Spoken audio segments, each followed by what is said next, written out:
Bom, pessoal, tudo bem? Falando um pouquinho mais sobre ótica, hoje nós vamos, pelo menos, começar o assunto de refração, que é um assunto bastante tratado em vestibulares e tal, e é um fenômeno que é um fenômeno coadjuvante em relação à reflexão. Então, já que a gente tinha falado sobre espelho, nada melhor do que falar sobre refração depois, né? Eu coloquei essa foto do copo aqui, né, com o lápis, e a gente nota que quando a gente está reparando a imagem do lápis parte para fora da água, parte para dentro da água, é como se esse lápis ele sofresse um desvio, né? Na verdade, o que nós estamos vendo é um lápis inteiro, obviamente, mas existe aí uma certa ilusão de ótica que faz com que a gente veja esse lápis torto, né? Esse fenômeno é chamado de refração. Quer dizer, a refração é um fenômeno que interpreta ou estuda a passagem da luz de um determinado meio para outro meio, onde o que está sendo comparado aí, por isso que existe essa diferença de imagem, são os tais índices de refração, que nós vamos ver um pouquinho mais para frente o que é que significa isso. Tudo bem? Então vamos em frente. Essa figurinha aqui é uma figura clássica, né, que mostra a questão de três raios diferentes. Então nós estamos vendo aqui da esquerda para a direita o raio incidente, né? Então a luz vem de algum local, essa luz ela vai tocar o meio que é o meio de interface nesse ponto em vermelho, tocou nesse ponto, para que a gente interprete tudo o que vai acontecer, a gente traça essa reta normal, tá certo? Traçamos essa reta normal e vamos estudar os tais dos ângulos, né? Num primeiro momento, nós vamos comparar o ângulo alfa com o ângulo beta, e o alfa é o ângulo de incidência, ou seja, o ângulo que é feito entre o raio incidente e essa reta normal. Lembrando que o que é normal é aquilo que faz 90 graus. É só lembrar que essa reta está fazendo 90 graus aqui com a interface de separação, que é essa linha que eu vou colocar em vermelho aqui e depois vou tirar esse vermelho, tudo bem? Essa linha é a separação entre o meio ar e o meio água, tudo bem? Então, essa é a interface de separação. Pois bem, o ângulo alfa é o ângulo entre o raio incidente e a normal, e o ângulo beta é o ângulo entre o raio refletido e a normal. O que eu quero chamar a atenção é o seguinte: se a gente chamar o meio físico, né, de onde a luz está vindo, a gente pode chamar isso como meio 1. Eu vou melhorar esse meu 1 aqui, né? Meio 1. E os raios que estão no meio 1 só podem ser o raio incidente e o raio refletido, ok? Quer dizer, a energia luminosa que ficou no meio 1. Quando a gente trata do outro meio, a porção da luz que está passando passa através desse raio refratado. E aí o que a gente nota é que esse ângulo alfa e o ângulo gama, que é o ângulo amarelinho lá embaixo, são ângulos que são diferentes, tá certo? Eu vou limpar aqui a figura para que a gente pense no seguinte. Vamos lá. Se o ângulo A passasse de forma direta, ou seja, se o meio ar tivesse as mesmas características que o meio água, vocês hão de concordar comigo de que esse raio passaria em linha reta. Ele não faria curva, ele passaria em linha reta. E por que existe a curva? Bom, existe a curva justamente por causa do fenômeno da refração. Então, o fenômeno da refração é um fenômeno onde eu tenho que comparar o que a gente chama de índices de refração dos meios. Bom, o que é o índice de refração? O índice de refração é esse n, que é dado pela razão entre a velocidade da luz no vácuo, que é o c, né? Esse c é 3 vezes 10 a oitava metros por segundo, e a velocidade da luz no meio em questão. Então, por exemplo, se eu for calcular o índice de refração do ar, ele é dado por velocidade da luz no vácuo dividido pela velocidade da luz no ar. Como elas duas são aproximadamente iguais, o índice de refração do meio ar é considerado 1. Tudo bem? É por isso que normalmente nos exercícios a gente considera o índice de refração do ar igual a 1. Por quê? Porque a velocidade da luz no ar é praticamente igual à velocidade da luz no vácuo. Ok? Agora, e se não estivéssemos trabalhando com o ar? Por exemplo, se eu tivesse um meio 1 como sendo só denotado dessa forma mesmo, ó, meio 1 e meio 2, o que é que aconteceria? Então vamos lá.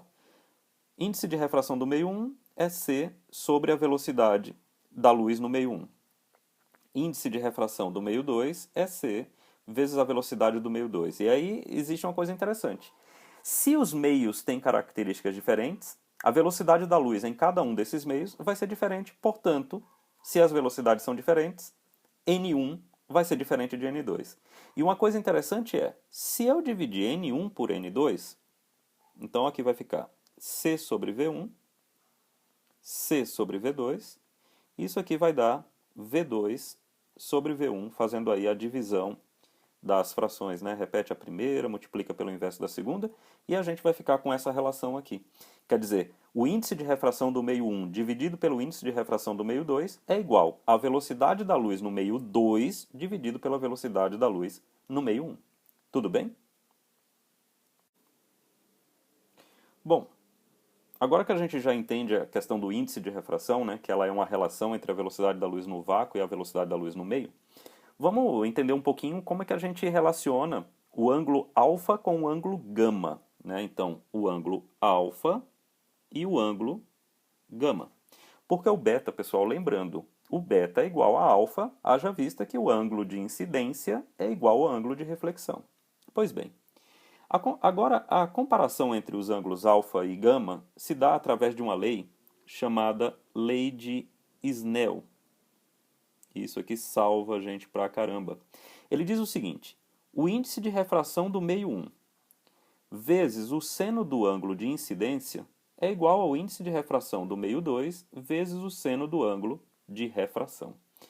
Pessoal, eu sempre brinco com os meus alunos que tem coisa que a gente não pode esquecer. Então eu brinco da seguinte maneira: esqueça o seu nome do meio, mas não esqueça dessa equação. Porque para a refração ela é a equação mandatária. Então assim, vamos lá. Meio 1, então, índice de refração do meio 1, no caso aqui da gente dessa figura, é o ar, porque a luz vem do ar nesse caso.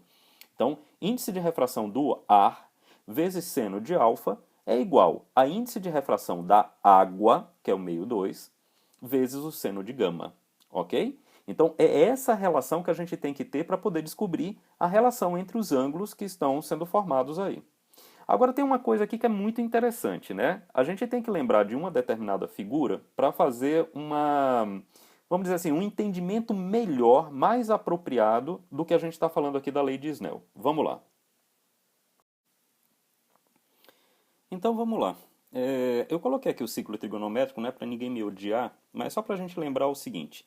Vamos pegar só o primeiro quadrante, pessoal. O primeiro quadrante, ele está aqui situado entre 0 grau e 90 graus, tá bom? Só o primeiro quadrante.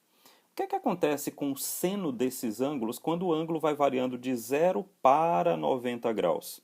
Se a gente olhar essa tabelinha aqui embaixo, então, se bem que essa tabelinha não vai ajudar muito a gente, né? Porque não tem o 30, o 45 e o 60. Mas se a gente lembrar daquela tabelinha lá, que a gente é acostumado a fazer, seno de 30 é 1 meio, o seno de 45 é raiz de 2 sobre 2 e o seno de 60 é raiz de 3 sobre 2. Pois bem, os números estão crescendo nessa ordem. Quer dizer, quanto maior o ângulo, maior o seno. E por que eu estou comentando sobre trigonometria na aula de ótica, né? É porque é ótica geométrica. Então, o que é que acontece? A lei de Snell, ela fala que, N1 seno de θ, seno de alfa, é igual a N2 vezes seno de gama. Pois bem, vamos pensar aqui numa coisa. Se eu trouxer o seno de gama para o lado de cá, eu vou ficar com seno de alfa sobre seno de gama, e eu vou ter que jogar o N1 para o outro lado. Então vai ficar assim, N2 sobre N1. Sobre N1. Pois bem, pessoal. Essa relação aqui é muito importante, né? Porque é dela que a gente vai construir uma outra figura. Mas vamos pensar aqui em algumas coisas. Se eu tivesse N2 maior do que N1, ou seja, se o índice de refração do meio 2 for maior do que o índice de refração do meio 1, o que é que vai acontecer com seno de alfa sobre seno de gama?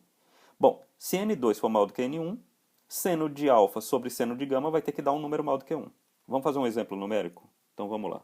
Vamos fazer de conta que eu tenho N2 igual a 1,3 e que N1 é igual a 1. Só para a gente brincar um pouco com essas quantidades. O que é que vai acontecer? Então vamos lá. Seno de alfa sobre seno de gama é igual a N2, que vocês viram lá que eu coloquei N2 como sendo 1,3, sobre N1 que eu coloquei como sendo 1. Foi isso mesmo, né? Ó. Então, N2 igual a 1,3, N1 igual a 1. Pois bem, isso aqui vai me dar que seno de alfa sobre seno de gama é igual a 1,3. Pessoal, o seno de alfa, se eu for isolar, ele vai dar igual a 1,3 vezes seno de gama. O que isso quer me dizer? Quer me dizer que o seno de alfa é maior do que o seno de gama. E isso só vai ocorrer se alfa for maior. Opa, eu disse alfa e escrevi gama. Se alfa for maior do que gama. Lá pelo ciclo trigonométrico que a gente já viu. Então, se o ângulo é maior, lembrando que o seno é esse eixo, se o ângulo vai aumentando, o seno vai aumentando. Portanto, se eu passar de um meio, lembra que N1, nesse caso, está sendo menor do que N2. Se eu passar de um meio que é menos refringente para um meio mais refringente, o ângulo de incidência é maior do que o ângulo de refração. E observa que isso está nessa figura. O alfa, nesse caso, é maior do que o gama. Ou seja, o índice de refração do ar tem que ser menor do que o índice de refração da água para que isso aconteça. Mas vamos explicar melhor? Bom, essa figura aqui já é uma figura mais completa e parece muito mais confusa, né? Então vamos lá. Primeiro, vamos determinar onde é que está aqui o ângulo de incidência. Bom, como a gente está com o raio incidente aqui vermelho, o ângulo de incidência é o ângulo entre o raio incidente e a normal. Ok? Até aí, tranquilo. Então, nós estamos considerando que o meio 1 é esse meio de onde a luz está vindo e o meio 2 é esse meio para onde a luz está indo. Ok? Beleza, então lembrando que esse meio aqui tem um índice de refração N1 e esse outro meio aqui tem um índice de refração N2. Pois bem, pessoal, se o raio incidente vermelho passasse reto e não houvesse o fenômeno da refração, ele passaria para o outro lado, para o meio 2, seguindo essa linha tracejada. Isso não ocorre desde que N1 seja diferente de N2. Tudo bem? Agora, será que ele vai se afastar da normal, com esse ângulo azul aqui que eu vou chamar de ângulo, sei lá, gama 1, ou será que ele vai se aproximar da normal, segundo esse ângulo verde aqui, que é o gama 2? E aí, o que será que vai acontecer? Disso aí, para que a gente tenha o entendimento disso, a gente tem que saber o que relação eu tenho entre o índice de refração N1 e o índice de refração N2. O que a gente tinha acabado de resolver no quadro anterior era que se o índice de refração do meio 2 é maior do que o índice de refração do meio 1, lembra que a gente tinha colocado N2 como 1,3 e N1 como 1. O que vai acontecer é que eu vou ter que o alfa vai ser menor do que o gama. Ora, se isso é verdade, já me desculpa, porque eu pensei uma coisa e escrevi outra. Vamos lá. A gente viu anteriormente que se N2 é maior do que N1, o alfa é maior do que o gama. Então, vamos reescrever aqui sem fazer confusão. Se N2 é maior do que N1, então o alfa, né, ou seja, o ângulo de incidência, que é o ângulo vermelho, alfa, é maior do que o gama. Isso está ocorrendo se esse gama for o gama 2. Então, alfa maior do que o gama 2. E o raio refratado seria o raio verde, ok? Então, se N2 é maior do que N1, ou seja, o índice de refração do meio 2 é maior do que o índice de refração do meio 1, o raio seria o verde, ou seja, o raio refratado se aproximaria da normal. Bom, pessoal, se for o contrário, ou seja, se N2 for menor do que N1, ou seja, o índice de refração do meio 2 for menor do que o índice de refração do meio 1, obviamente o raio vai ter que ser o raio azul, raio refratado, vai ter que ser o raio azul. Por quê? Porque o ângulo de incidência vai ser menor do que o ângulo de refração. E isso só ocorre se o ângulo for o ângulo azul, que é o gama 1, ou seja, alfa é menor do que gama 1. Portanto, o raio refratado seria o raio azul. Isso fica claro?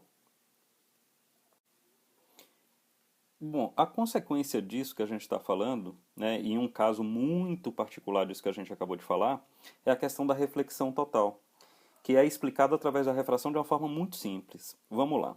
A gente está nessa situação aqui em que a gente tem dois meios, né? Meio 1, que ele diz aqui mais refringente, meio 2 menos refringente. Bom, o que é que isso quer dizer? Quer dizer o seguinte, que o N1, o índice de refração do meio 1, é maior do que o índice de refração do meio 2. A gente viu que quando isso acontece, o ângulo de incidência, pessoal, lembrando que o ângulo de incidência é o ângulo entre o raio incidente e a normal, que era o alfa que a gente estava tratando, ele é um ângulo menor do que o gama. O gama que está aqui embaixo, que é o ângulo de refração.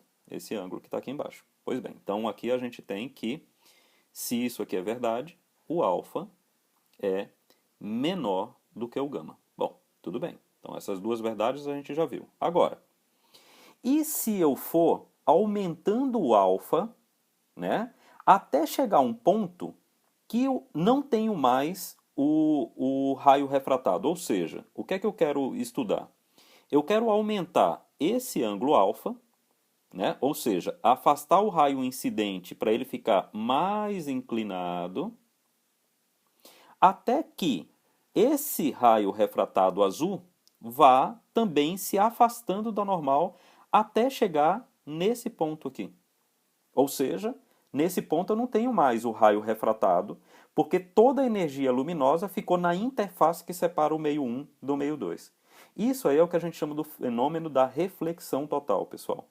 E o ângulo de incidência, ou seja, o alfa, necessário para isso, ele tem uma equação particular, mas que vem também da lei de Snell. Vamos pensar aqui uma coisa que é o seguinte. Para que eu tenha reflexão total, lembra que esse raio rasante que eu estou colocando aqui é o raio refratado. Ele está fazendo um ângulo de 90 graus com a normal. Pois bem, o seno de 90 é 1 e a lei de Snell seria escrito da seguinte forma. N1 seno de alfa igual a N2 seno de 90, que é igual a 1. Ou seja, seno de alfa é igual a N2 sobre N1. Ou seja, alfa é o arco cujo seno é N2 sobre N1. Pessoal, parece complicado, mas não é. Se eu dividir N2 por N1, o que é que eu teria que ter? Eu vou ter um número, e o que eu vou achar é qual o ângulo cujo seno é igual a esse número. Vou colocar um exemplo aqui para vocês de maneira muito simples. Vamos dizer que, nesse caso, eu tenha N2 igual a 1 e N1 igual a 2, porque N1 tem que ser maior do que N2. Quanto é que daria N2 sobre N1? Daria meio. Qual ângulo cujo seno é meio? O alfa teria que ser 30 graus, porque 30 graus tem o seno igual ao meio. Pois bem, esse ângulo de 30 graus seria o ângulo de incidência, ou seja, ângulo alfa, necessário para que eu não tivesse mais refração, porque o raio que eu ia obter, que seria o raio refratado, seria esse raio aqui que não passa para o meio 2. Ele simplesmente fica na interface de separação entre os dois meios. Ok?